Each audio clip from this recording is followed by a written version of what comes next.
the Rise Up See Red podcast, all about the Arizona Cardinals and the NFL, featuring insider and outsider perspectives. Enjoy the best hour of Cardinals talk on the web. Now here are your hosts, Jess Root and Seth Cox.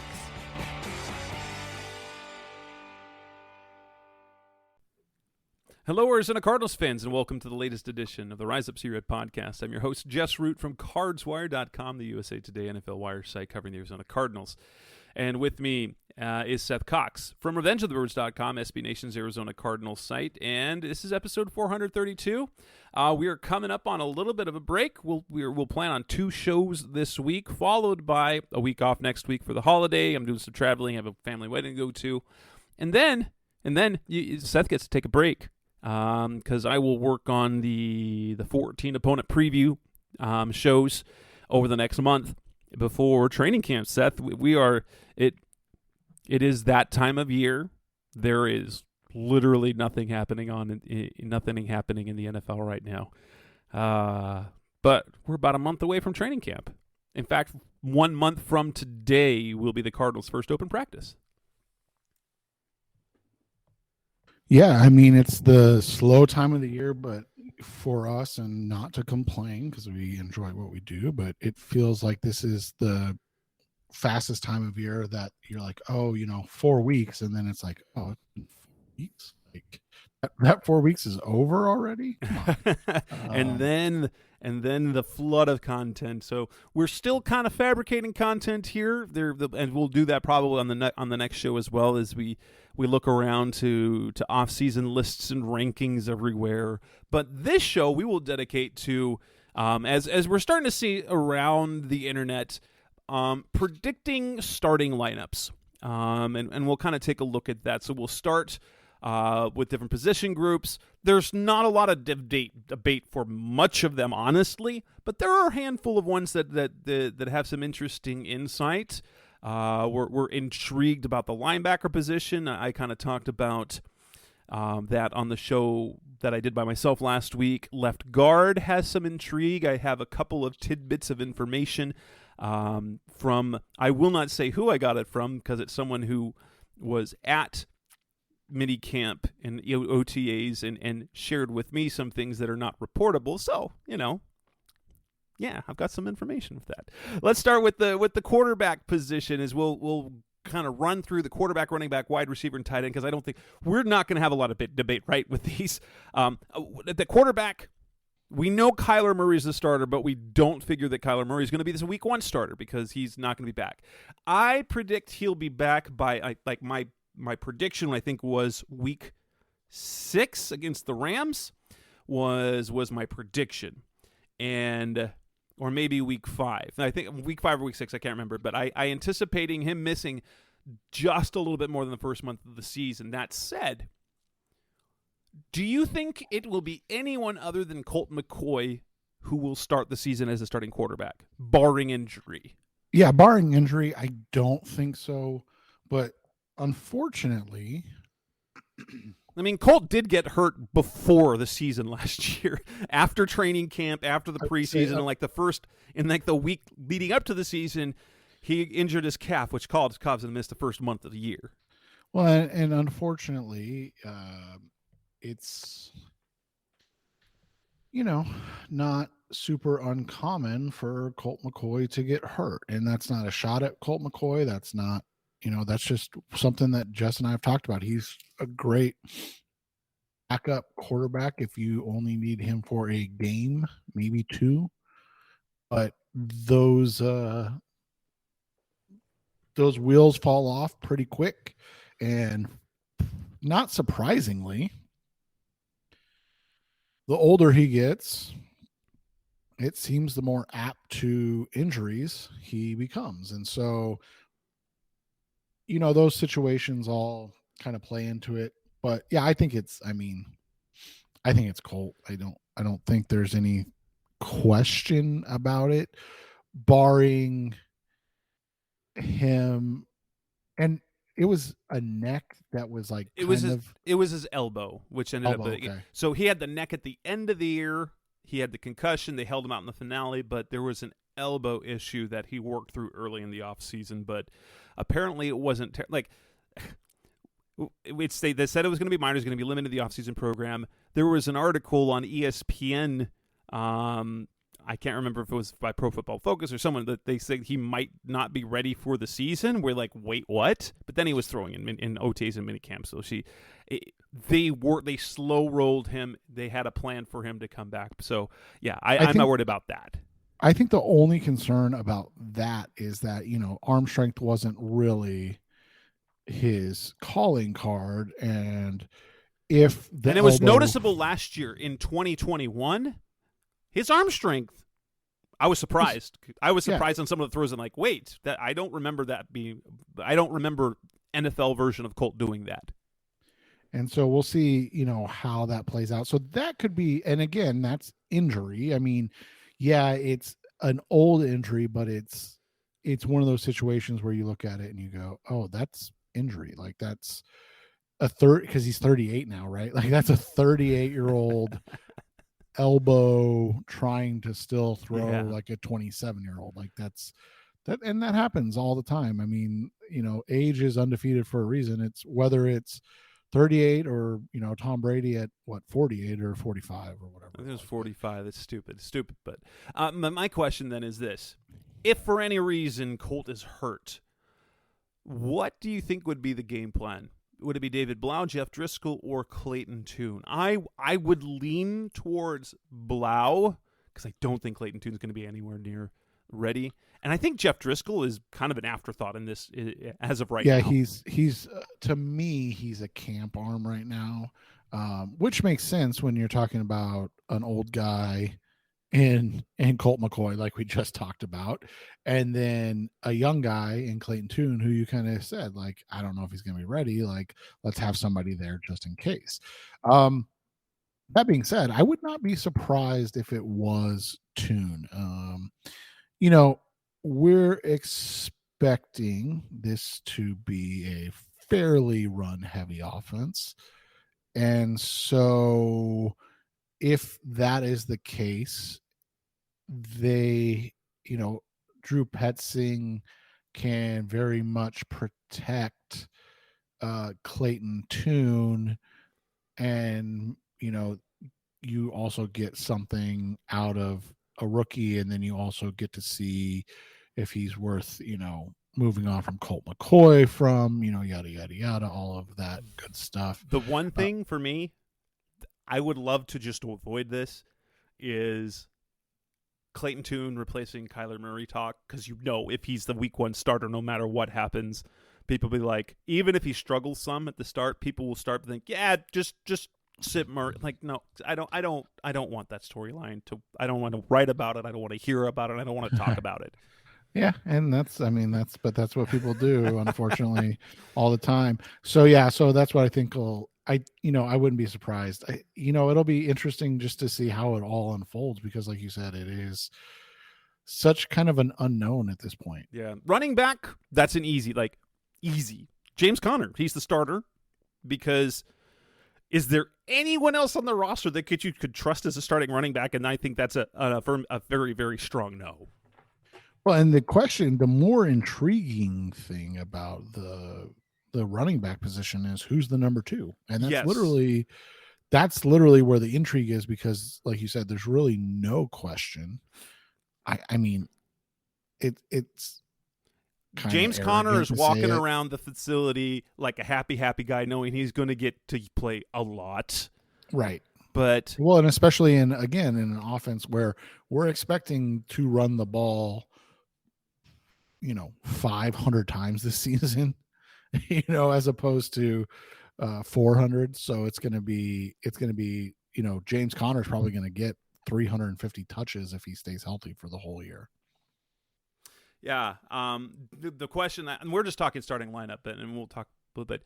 Do you think the backup, like the number two, is on the roster? Because I would think they would go and get a guy. And I know there's people that are like, no, don't run with the young guys. But I'm like, do you really want to run with the young guys? Really? With no insurance, with no backup. Yeah, and I think that's what I think they're going to go in with, the idea of like, we're running with the young guys until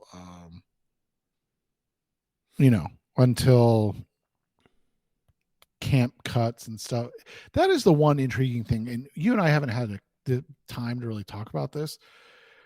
It's going to be really weird because I think in week 1 and 2, this may end up being the lineup because those guys, those veterans aren't going to get cut until after preseason now, like after training camp and preseason, because there's only one cut down day now. And so that I think is going to manipulate / change things slightly.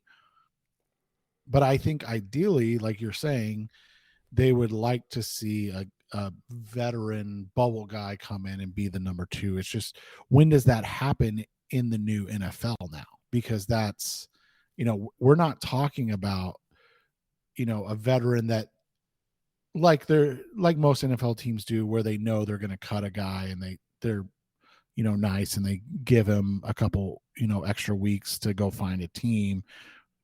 And maybe that still happens for certain veterans, but I feel like that's going to be less of a thing with the new NFL roster maneuvering things. Now, receiver, tight end. Do you think so? First thing, do you think the Cardinals' base is going to be 2 wide, 2 tight end?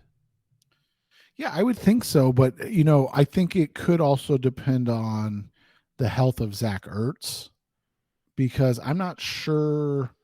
I think he'll be back week 1, but like as a base, I think they're going to go 12 personnel. I think will be the base. Yeah, because look, and this isn't a shot at anybody, but it's a lot different to do a 2 tight end set when it's Zach Ertz and Trey McBride versus Trey McBride, Noah Togiai, Chris Pierce, Bernhard Seikovits, Blake Whiteheart, or Joel Honingford, right? Like, all of a sudden you're like, yeah, so we're going to go 3 wide, 1 tight, 1 back, right? Because and interestingly enough, if Ertz is for whatever reason slow to come back, is the second starter, if they really do want to focus on 12 personnel, is the second starter not on the roster yet. Those are, I think the former Phillies guy, the former Eagles guy, Togiai, I think he would be a solid number 2. McBride plays the big tight end role. Togiai more of a blocker. And I think a receiver, I think we can probably pencil in Hollywood and Rondell as the 2 starters, but that both Zach Pascal and then after the 2, I think there's going to be a lot of rotation. But I think the starters will be Hollywood and Rondell. I'm pretty sure with that. Yeah, but and I know it's crazy, but don't sleep on Pascal or Wilson getting that second spot. Right. I mean, that is true because the run blocking. Right. Rondell is a try-hard run blocker. Like, he's not avoiding contact like other guys have before. But, at certain points you have to also be realistic about their size on things. And then like you said, with Brown, he's going to be the guy. Like, they got to figure out this year if he's worth retaining, right? So they're going to push him quite a bit, and he's going to be, I would assume, number 2 or 3 skill guy in terms of snap count on the year. I mean, obviously it won't be Kyler coming back from injury, but I think, it'll be him and Trey McBride, if he's healthy the full year, as kind of the top 2 guys, with maybe Connor, sprinkled in as the third, because obviously still running backs aren't going to play as much as the other 2. But, I think that's the idea this year. So I'm intrigued to see how it works, because that's a good thing, I think. Coming up next on the Rise Up Zero podcast, the best of Cardinals talk on the web. Let's move on to the offensive line, where we might have one of the more interesting discussions, because there's some uncertainty at least one position. That's coming next on Rise Up Zero.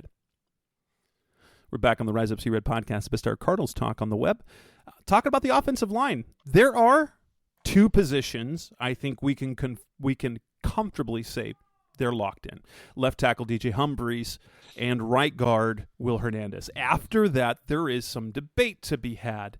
Would you agree, Humphries, Hernandez, we don't even need to discuss them? I would agree with that. So, right tackle. Right tackle, do you think it will be Beachum, Paris Johnson, or even maybe Josh Jones? We'll even throw Josh Jones into the mix. I think it's going to be Paris, but I also wonder if that's just wishful thinking by me and that they're going to end up sticking Paris at left guard. So it'll be interesting to see, but I think it's going to be Paris. I think so as well. I think that Josh Jones's spot is on the roster is really tight. He'll make a really good trade chip, but I don't see because Kelvin Beacham's salary for this year is 100% guaranteed. I don't see how they have unless one of those three starts at left guard. I don't know how you have all three on the roster. I think Paris Johnson will start at right tackle. They haven't really given him reps at guard. They're repping him at tackle. And I think the plan is, okay, you and Beach will battle. And if Paris Johnson is anywhere close, he will get the playing time. And then Beachum is a swing guy, which leaves, or you could trade it, because he's a veteran. You could potentially trade him and then ride with Josh Jones, who's a little bit cheaper. But yeah, I think it's going to be Paris Johnson. The left guard, here's the interesting one. People have been penciling in Paris Johnson as the starting left guard, and I don't think that's going to happen. I'm going to hold back because I want to tell you what I got on. We see Darren Earn talk about one guy, and there's another guy. But who do you think will ultimately be the starting left guard? I go back and forth, but it feels like right now it's leaning towards Dennis Daly, right, of Tennessee, or of Tennessee, formerly of Tennessee. The guy who played left tackle all last year for the Tennessee Titans and was bad. It was bad, but started every game, but played every game. I don't remember if he started week 1, but he played in every game. Yeah, so we'll see how that all kind of works out, but I think, I hope it's Josh Jones, but I'm not going to be surprised if it's not. So, Dennis Daly, and that's the guy that Darren Urban, when he wrote his predicting the starting lineup for EasyCardinals.com, he said Dennis Daly because he was out there. He was the first team left guard for the early part of the offseason program. I know a few media members who were at practice, and these are things that can't be officially reported. But the guy that was over the last part of the OTAs and during minicamp, and the minicamp part to me is a little bit more important because that's the mandatory part. It was another veteran free agent that no one's really talked about, and it's Elijah Wilkinson. Elijah Wilkinson was the first team left guard. He can play guard, he can play tackle, and what's interesting, and I don't if you remember from early in the offseason when we were talking about projections and things like that, watch Dennis Daly with their connections to the team. There's two, Daly and Wilkinson are the guys I think really are the front runners for that left guard job. If anything else, Daly got a 2-year deal. $400,000 of his salary are guaranteed.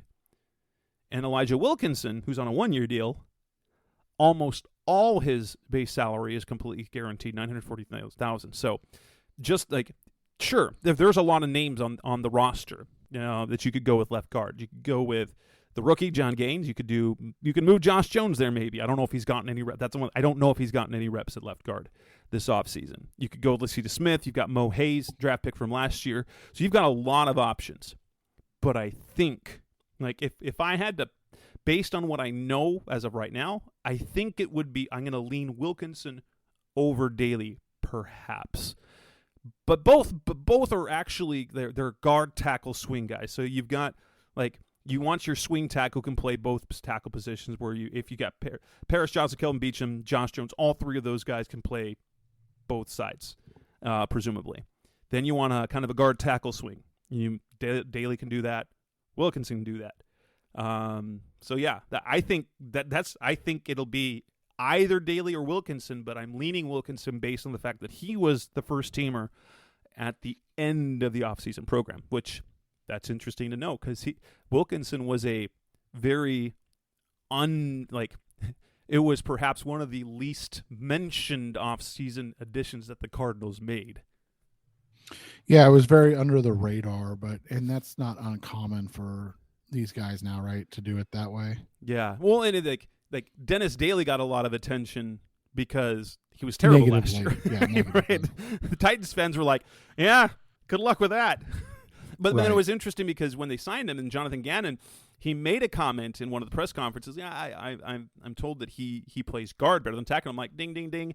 They're thinking about him for the guard position. But then way you've got, and at least for the battle, I like what they have for the mix of potential guys at left guard. Now, here's the fun part: center. Where really it's only been Yelda Froholt getting first team reps. We know that they have a bunch of guys on the roster who can play center but have never done it. Like Froholt's 4 NFL games at center. No one else on the roster has NFL experience at center. You have John Gaines, who played a couple games at center at UCLA. He can do it. We trust that he can do it. Hayden Howerton played center in college. Lacita Smith practiced at center last year, but only played guard when he got playing time. So, is it going to be Froholt? Do you predict Gaines with someone else to be the starter, or is the starter a guy they haven't signed yet? Yeah, it's got to be, right? Like, that's not a shot at Froholt, but if you go Humphreys, Wilkinson, Daly, Froholt, there's gonna be a lot of people that are hitting that under button on the 4.5 games, right? Already doing that anyway.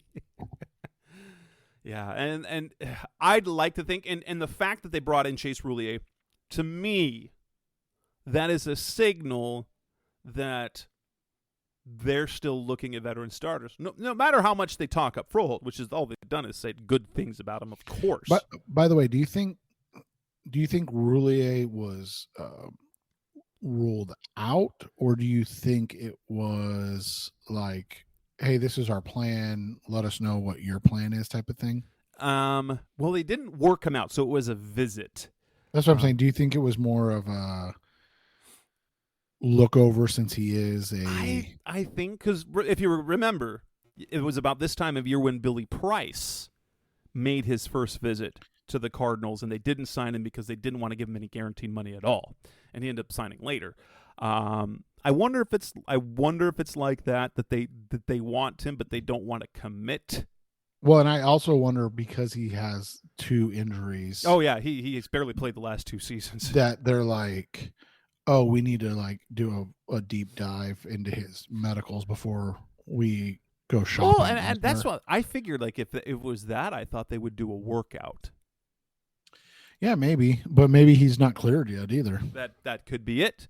That's the thing. So with bringing in Roulier, to me, that signals that, okay, center is still a position of focus. And while maybe the coaches are all right with Froholt, the organization, the front office is saying that's not the plan. And we know there are some names that, like, the 2 names that make sense if they're healthy: Roulier, Ben Jones. Everyone else on that, actually, maybe Pat Elflein, but everyone's old and hurt on that list of things. I wrote about who the available centers are, and it is unimpressive at best. Right, exactly. And not because they're not, like, Roulier is a solid center, but he's played he's 9 very games, good. Yeah. only like 9 games the last 2 years. You know, Drew Terrell would know him because they're their receivers and passing game coordinator. Ben Jones obviously has got many years starting. Has a connection with Monty Austin for it, obviously. But like every other name on the like Pat Elflein played some center, started some games with the Vikings when Petzing was there.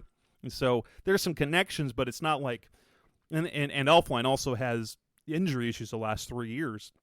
So there's not a player on that list you're like, oh yeah, definitely. But would you go with one of them over Froholt? I would say so, and then hope he could fill in, or that Gaines has gotten enough reps where you feel good about him being in the lineup. Yeah, and that'll be interesting to see if that's how they decide to attack it, right? If they're like, I mean, let me ask you this. What does that signal to you if they're like Wilkinson and Wilkinson's he's not a bad player. That's the thing. Wilkinson's had starting, and he's not a bad player. That's like, you feel great about your left tackle position. You feel great about the right guard with Will Hernandez. I think they feel really good about whoever's at right tackle, because you either get a really solid vet in Beecham, or you get, a potential cornerstone offensive lineman in Paris Johnson. And then you got some decent options at left guard, and then center is, I don't know. For a team that really wants to protect the quarterback, run the football, is Yelder Folt the guy that you want? I don't know. Right. Coming next on the Rise of Red podcast, the best our Cardinals talk on that. Let's talk about the front seven on the defense. That's coming next on Rise of Red. We're back on the Rise of Red podcast, best our Cardinals talk on the web. We'll start with the front seven on the defensive front. So basically the defensive line, their outside and inside linebackers. Let's talk. So schematically, I actually kind of really liked what Walter Mitchell. You know that I kind of chuckle at a lot of what Walter writes, but in terms of this, 5-2-4-2, and this is kind of a way to incorporate, to kind of use Isaiah Simmons exclusively as a defensive back, but because it kind of looks like a 3-4 defense on paper, which means you have your edge players as outside linebackers. Do you think that we're going to be looking at a base defense with a 5-man front, a.k.a. 3 interior linemen and then 2 edge guys? Yeah, I would think so. But it is tough to kind of grasp what the plan is overall right now, because it just seems like there's so many unknowns, and most specifically what their plans are with some of these young draft picks, whether, especially obviously talking first about Isaiah Simmons and Zayvon Collins, right? So what are they doing with those guys, and how does it kind of fit in with what personnel they have, type stuff? But I think that makes the most sense. And then the question becomes, does it mean that we're getting less of Isaiah Simmons than maybe we were hoping / expecting?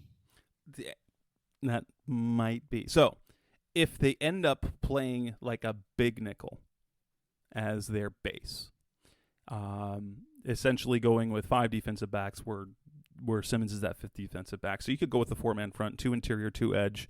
But so let's talk about the defensive linemen in terms of 2-man or 3-man rotation. Like if we're going with a base of 3 or a base of 2, who do you think would be the 2 interior defenders that would be the starters if you're picking just 2? Oh man. With this group right now, would you say it's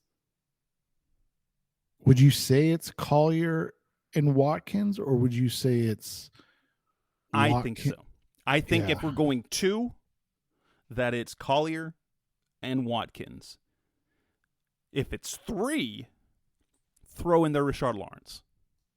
Okay, yeah, and that makes sense. I mean, and then the rest of the guys rotate whatever. But I think they're going to try and have Collier, succeed from the interior.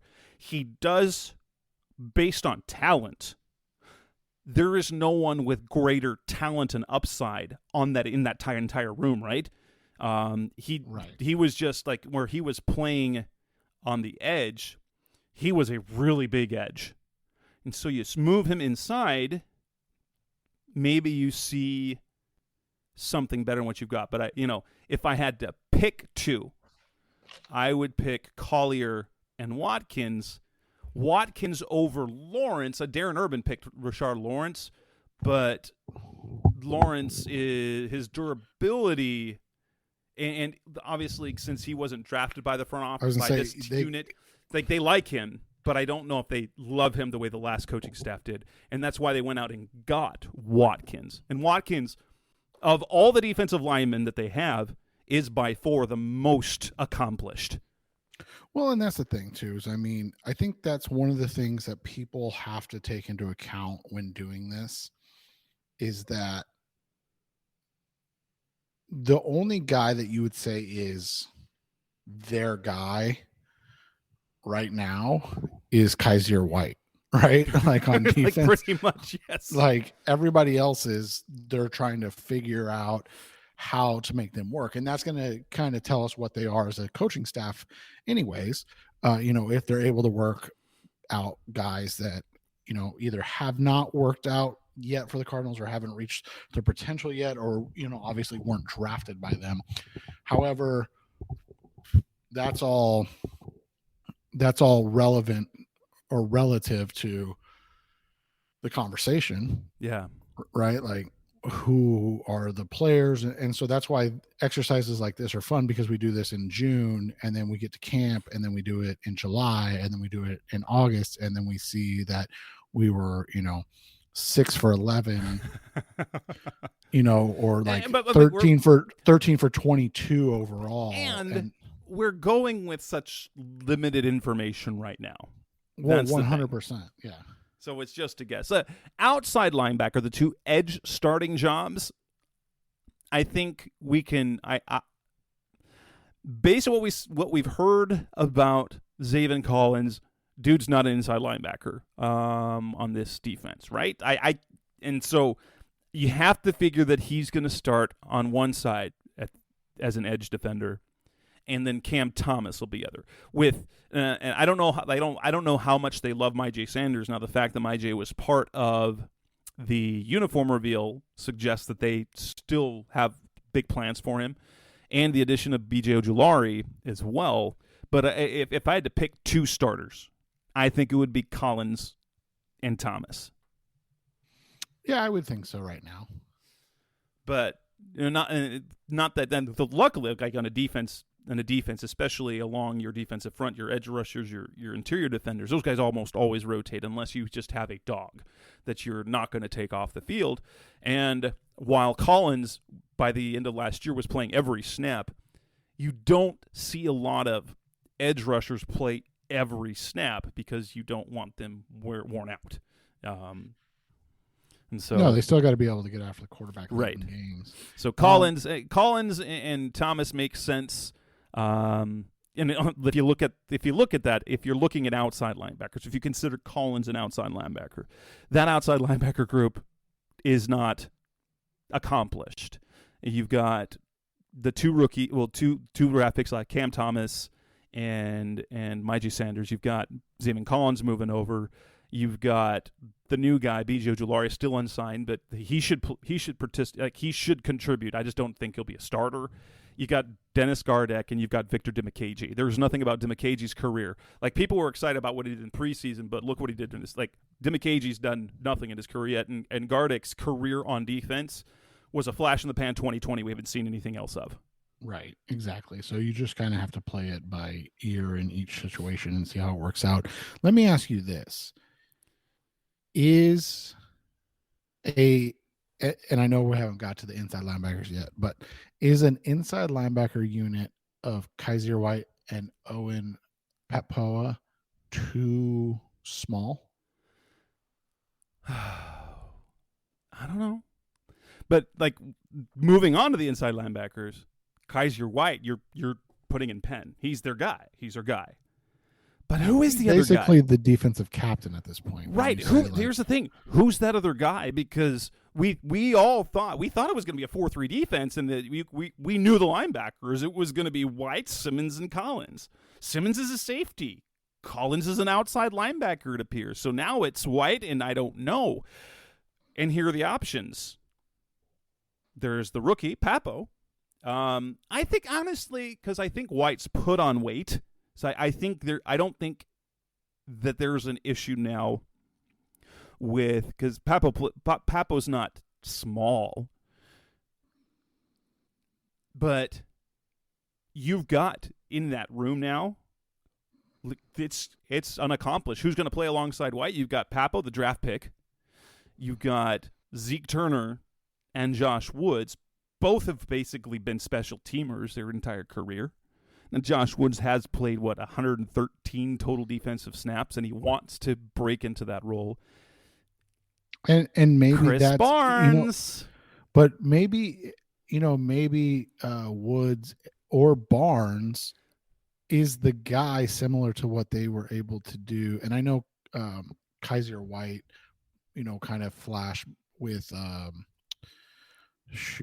Chargers. The right? Chargers, like which is why he went to Philly and yeah, he did flash with the Chargers, after not really, kind of flailing as a defensive back, and then he had a nice little 2-year run in LA before going to Philly and really showing out last year.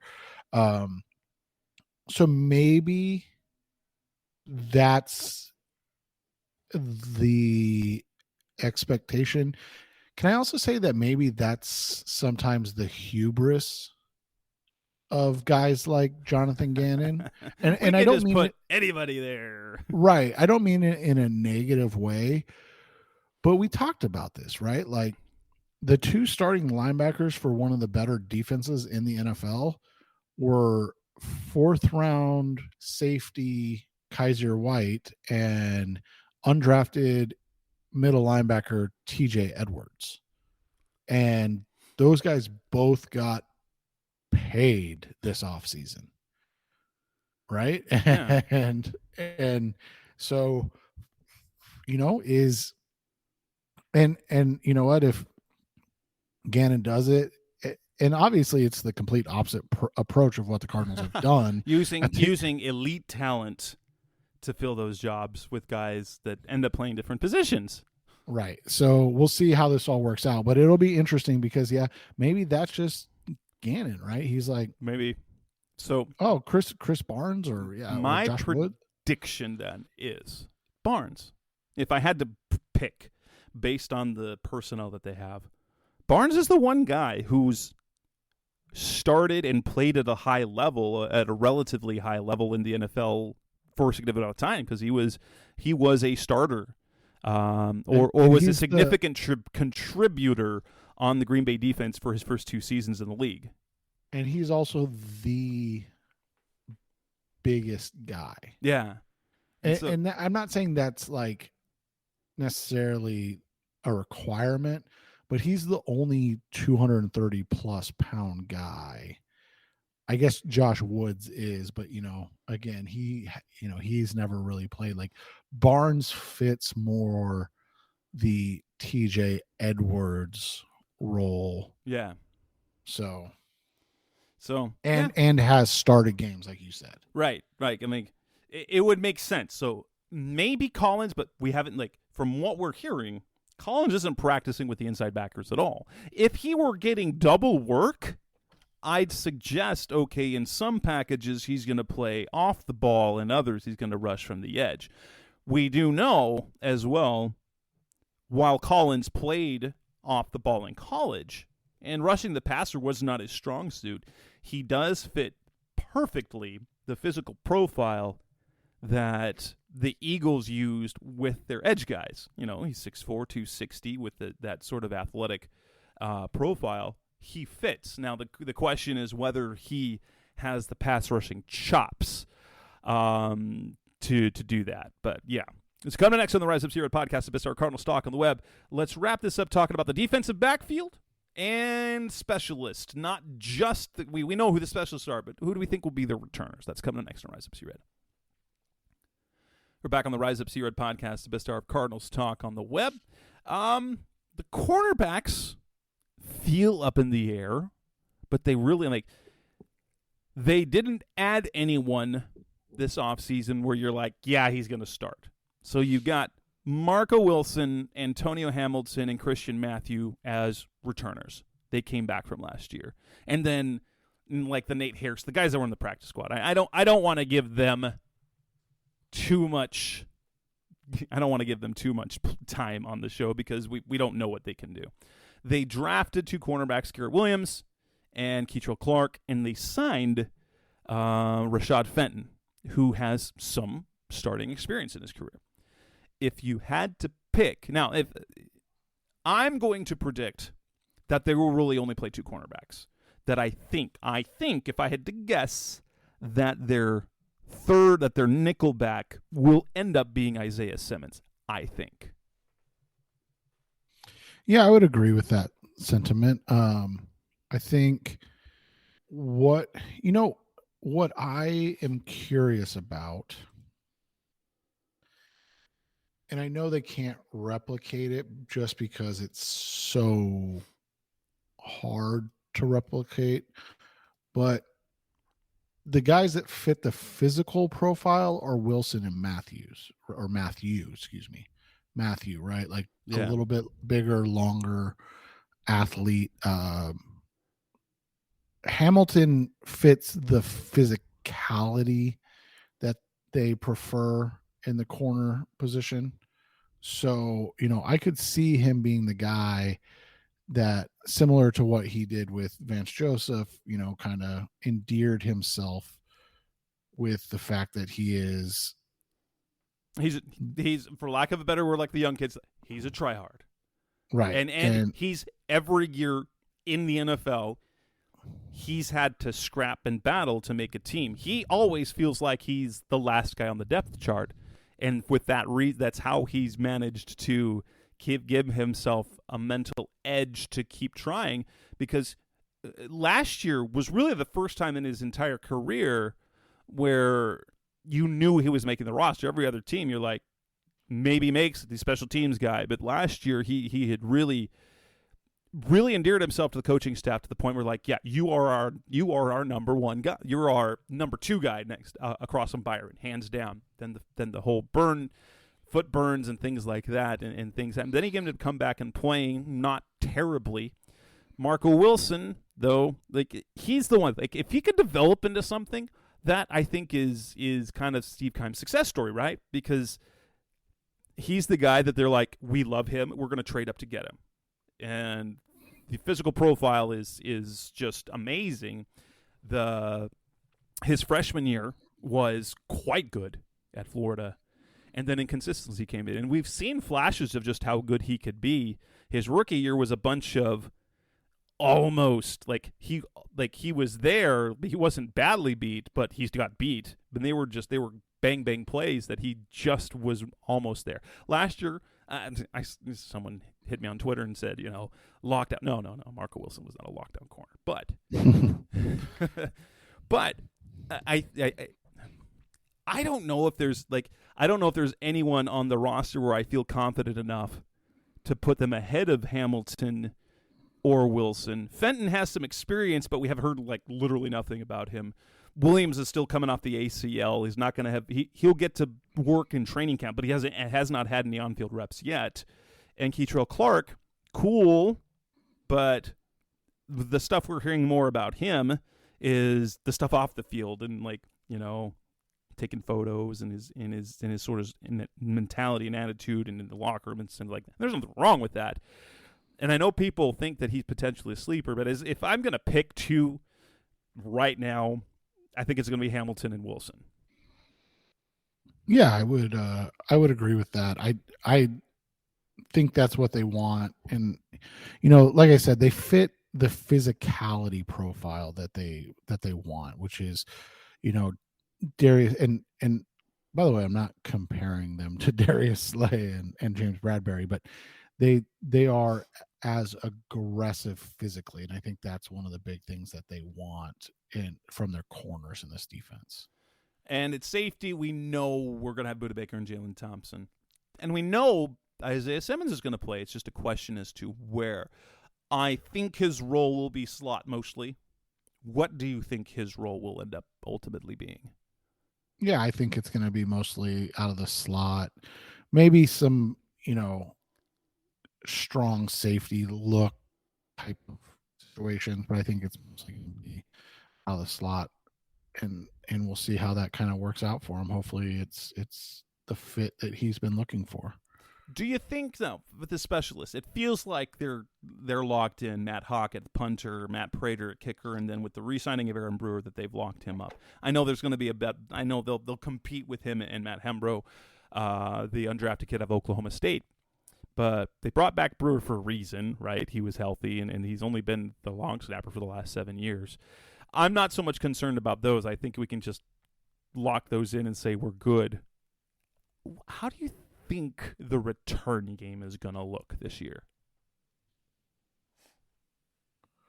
I think it's going to be Dortch until it's not. I just don't.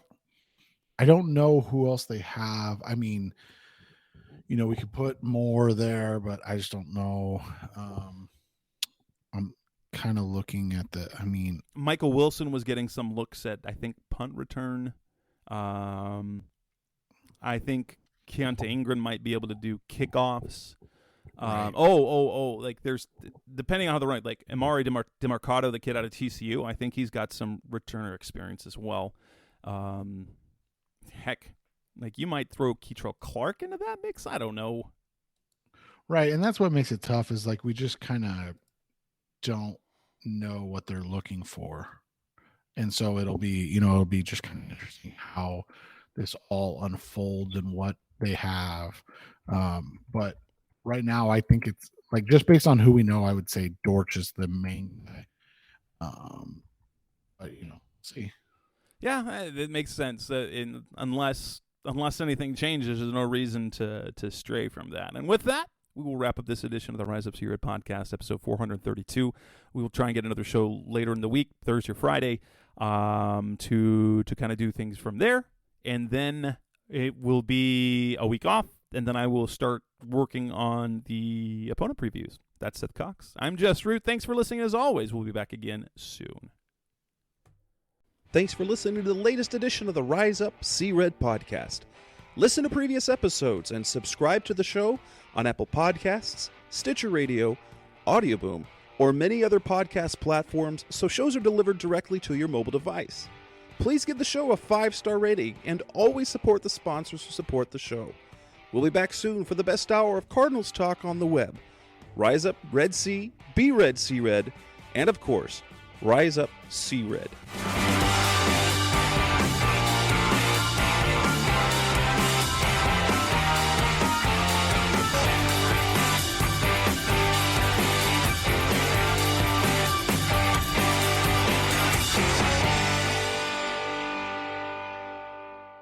Rise up!